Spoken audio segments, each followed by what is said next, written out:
बात्या मंथा प्रभाव में आज ओडिशा रे 9 जिले में हेब प्रबल वर्षा। एने आंचलिक पाणीपाग विभाग पक्षर जारी है एक बड़ सूचना।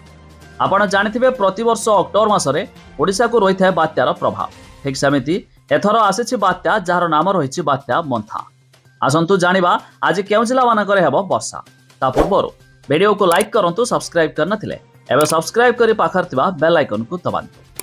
बंगोपसागर सृष्टि होइथिबा लघुचाप 28 तारिख सुधा बात्या रूप नेब।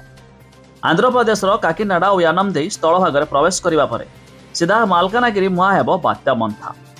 तेज 29 तारिख भोर समय बालीमेला जलभंडार दे प्रवेश कर 29 तारिख दिन तमाम ओडिशा उपर रहिब बात्या मंथा।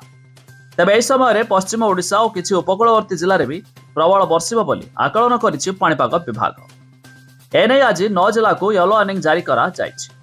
उक्त जिलागुड़िक हेउछि नुआपड़ा, बलांगीर, बौद्ध, नयागढ़, खोर्धा, पुरी, कटक, केन्द्रापड़ा, जगतसिंहपुर को येलो वार्निंग जारी कराइछि। पाणीपाग विभाग सूचना मुताबक सोमवार सकाळे बात्या रूप नेब गभीर अवपात। उत्तर पश्चिम दिगरे गति करी अधिक घनीभूत हेब। 860 किलोमीटर एवं काकिनाडा ठारू 710 किलोमीटर दूर में केन्द्रीभूत रहिछि। तेज 28 तारिख सकाळे अर्थात मंगलवार दिन भीषण बात्या रूप नेब। पवनर वेग 80 किलोमीटर अधिक रहिब। संध्या 6 ठारू 9टा मध्य स्थल भाग में प्रवेश कर आंध्र उपकूल दे।